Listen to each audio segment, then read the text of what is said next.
วเจ้าเอาผัวอายยังทำวอนไม่ดอกกี้นะน้องดาว น้องบีนาเบียจ้าสวัสดีครับเอ้ยเอ้ยเอ้ยเอ้ยเอ้ยเอ้ยอายบอกกินข้าวปลาอาหารตั้งแต่ย้อนไปแต่งงานอายสงสารหลายเดือนปีตั้งแต่ย้อนเป็นเมียเขาอายกินแต่เหล้านับวันเดือนปีหากะบ่เลิกบ่นี้สบายดีพี่น้องค่ะสบายดีพี่น้องSCเบอร์สุโขทุกคนนะจ้าพี่น้องมื้อนี้เฮาสิมากินซุ่มกันปิกนิกปาร์ตี้กันอยู่หน้าซาจิวบันนาเอ้าเฮ้ยนั่งไม้ก็บ่เพียดเด้สบายดีค่ะพี่น้องเมื่อเลยเด้เมื่อใส่หน่อยสิไปบรรณจิกสิไปใช้ต่อไล่ผู้ชายทางผู้ชายแล้วเมื่อแล้วผู้ชายผู้ชายเอาบ่ถากินนะเอาว่าเป็นตะนายแท้แล้วก็ผู้ชายทางนี้ยังมาซื้อแนวกินทางหน้าบ่ไปบรรณจิกก็ได้ออกไปบรรณจิกก่อนแล้วบ่แล้วสิไปใช้ไล่ทางมาว่ะโอ้ยมาเวียเพิ่นบ่สักก็ได้ว่าสิมากินน้ำเฮาได้กินแต่M100หั่นเองซื้อM100ให้เพิ่นเสมอเพิ่นควรนึงอ๋อเพิ่นการนะก่อนบ่เพื่อเฮาสิปิ้งแล้วเนาะกินแล้วแล้วข้าวแล้วก็แล้วซื้อมาได้ของกินของหยังแล้วบ่เสียไปจนมาเสื้ออื่นมันเด่นโลไปกินมาเลยติกระบะเขาบ่อยู่กินมันแบบเพื่อเฮาเสร็จกินแล้วนะพี่น้องเอาแบบไปเวียนี่แหละเอ้ยคงบ่แม่นสิเฮ็ดไว้ท่าเนาะก็ต้องให้หมู่มาซะก่อนว่าถามกันกินยังมันบุกเด้อมันนี่ใส่เอาสิใส่ยังคนไปเรื่อยๆจนมันสุกใส่กระยาน้ำมันเฮานี่ตัวเอาอีกผักไปเลยจังมาตัวบ่ได้ใส่บ่อันบ่ทีมักแตงโมอีกใส่เองก็ซื้อกันยังวะตัวก็เทียมบ้านโตบ่เองซื้อมาเองสิมาใส่อยู่หน้าเลยถ้ามันเหลือน่ะเองก็ซื้อโตก็ซื้ออันนี้ของโตบ่นี่น่ะจานโตผัดบ่ซื้อบ่ซื้อเองเอาเองไอ้คิดว่าน้ำตาลโตคือสิมีอยู่ปลาแดกเองก็ซื้อปลาแดกโตก็ซื้อปลาแดกปรุงบ่ซื้อน้ำตาลน่ะน้ำตาลบ่มีบ่ว่าบ่มีน้ำตาลน่ะเขาจะเหลือมันบ่ได้เอาพ่อเบิ่งดูพ่อเฮ็ดหยังเองคืออยู่เองก็จับน้ำหล่อน้ำตาลสิบ่มีบ่วะน้ำตาลเองก็บ่ตีมาว่าพ่ออยู่ก่อนแล้วบ่มีน้ำตาลไม่ได้สิเทียมมีบ่บ่มีบ่น้ำตาลมันบ่คัดใช่มั้ยมาโคซื้ออย่างนั้นเลยเองก็ซื้อโรดีก็เป็นงัวต้องไปซื้อโรดีก็เป็นงัวโตน่ะใส่มือเด้เขาแก่ไปไปหาขอน้ำตาลแม่สนบาทนี่ซื้อคือกันเฮ้ไปโอ้โหไปถือคือไอ้บ้าอันนั้นมันยังเอว่าขั้นนี่มันสุกหน้านี่มันสุกบางนะเฮ้ยซื้อมาไว้หน้าเลยเอาอยู่หน้าผมเฮ้ยมันสุกมันสุกคนบาทเดียวคนปิวจะดีปิวเอานะคนสุกข้าวบอกเขาสุกคนบาทเดียวคนปิวแหวกโลดใส่บาทแล้วก็ตำสันนี่ก็เอาแล้วมั้ย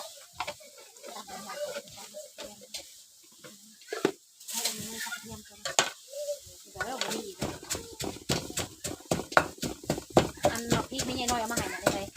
นี่ใส่ร้ายก็คือตาดีก็เป็นโมโหกันนะเอาลองพริกอันนี้มาเองพริกซุปบริแห้งเอามาคือใส่ร้ายเถอะเอามันบริเพชรได้พอเพชรเดี๋ยวมันจะกินบ่ได้เนื้อลายก้าจะเนี่ยไม่กล้านะเส้นแบบพริกกับเป็นตะนายโคตรเลยเมื่อไหร่พี่น้องบอกพริกโขกไปบุรีเครื่องโขกแซ่บกันพี่น้องแนวกินของเฮามื้อนี้มีลูกชิ้นมีฮอนดอกเกลือกระยายเกลือกระเอาเป็ดก็ได้แล้วก็โตอันแมงอันนั้นน่ะ100ปลายเลยพง1 180แม่ไม่กล้าซูมาถ่ายแล้วกินตรงเทียงนี่แมงจิ้งหรีดน้อยเนาะจิ้งหรีดน้อยโตไข่เจียวโตไปใส่น้ำมันบ่เฮ้ยเจียวใส่น้ำมันแล้วได้เยอะนี่น้ำมันเนี่ยทองใส่นี่น้ำมันออกแซ่บๆใส่ร้ายใส่ผู้ดีทำไมพี่น้องมาเนี่ย หลังจากเขาตำแล้วนะคะ เพื่อนพุงเขาก็มาครบเป่าเตี้ยกับสาวไม้ผัดมือพี่น้องเลยเขาสิกินเพื่อนผัดมืออดบ่ได้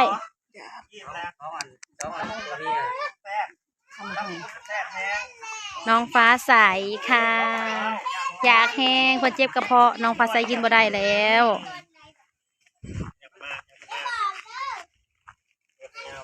ก็คงเฮาวางแผนแบบนี้เนาะก็แบบว่าบ่ต้องให้มันไวปันใดหัวหน้าสิเมื่อไวเขาต้องคอยกินไป ซอยดับเบิลแล้ววางแผนยังจะกัดเป๊ะจะคือมันเป็นสไตล์ของ เขาก็วางแผนแบบว่าสีซ่าๆเนี่ยคันไวไล่กินเบิ้ลหลังหัวหน้าสิเมื่อไวค่ะก็ว่าดาต้องให้เรามารอถาตอนนี้กำลังปาร์ตี้กันเธอเนี่ยแนวกินอย่าไต่ซองนะผ่านเลย ผ่านเซยสาวไผ่กำลังย่างเมนูย่างบริวารแต่หิว กับบริหิวเป็นไงได้ มันหิวนะมันหิวจักดีเลยอ่ะมันหิวเลยนะคะ ไม่ได้เฮ็ดอยู่เฮ็ดกินจ้าไอ้บอยจะมาหอดก่อนเอาอ่ะ เอาเป็นจุ่มย่อมๆเอา3สุดเฮ้ย พี่น้อง เอามาอีกเป็นพี่น้องตายเลยนั่งอันนี้ก็ได้ มาดังพอไทยก้า โซใสโซพุง ตัวได้กล้าขี้อ้า โซหนาโซตาแน่หน้า เฮ้ยพอให้กะ อยากเห็นหน้า เจียวตาบะฮงฮะน่ะต้อง3เฮ้ยบ่อาจารย์มาแบ่งพอใหญ่นะแบ่งแต่พี่จิลีดไว้จิลีดซื้อทงใหญ่ซ้ำสิกินหักคือยังบ่ทันแหลนี่คักซ้ำ ข้าวก็ฮ้อนๆเด้อพี่น้องค่ะ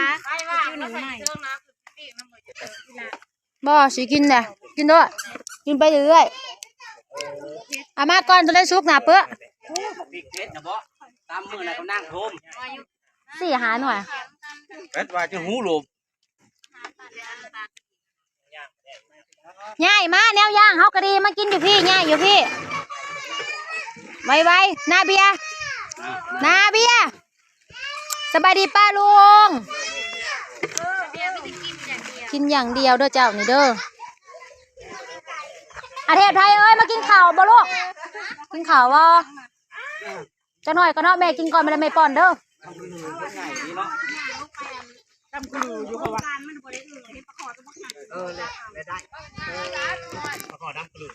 มันโหดกระดอกไปใหญ่อะไรบ่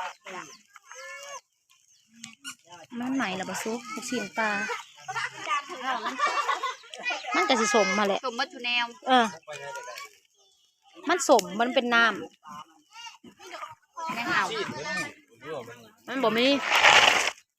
เนี่ยมันบริสุทธิ์ปานใดจังหวะบ่ได้เอาละอันนี้ละอันละอันก็หาลอยไปคือมากินเครื่องแก้มอีกของดื่มน้ำจิ้มมันคือบ่ถอกสันนางกิ้ว ก็บอกลงมาน้ำจิ้ม อยู่ใส่ไปเอาไปกินเจยเนาะอัน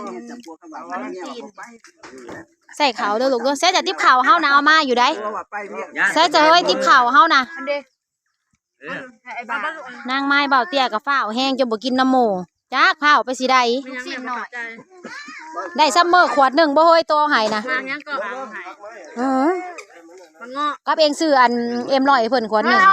แต่ตะวันกินแล้วกินลูกซีนเอาให้ลูกแน่นี่ปื้นนี่อันเด้น่ะคางนะกินมะม่วงพ่อแม่ เข้าเหนียวป่ะ ก็จีเหลืองคือบริสุทธิ์ใช่อ่ะเป็นบางไม้ยักษ์ใหม่เลย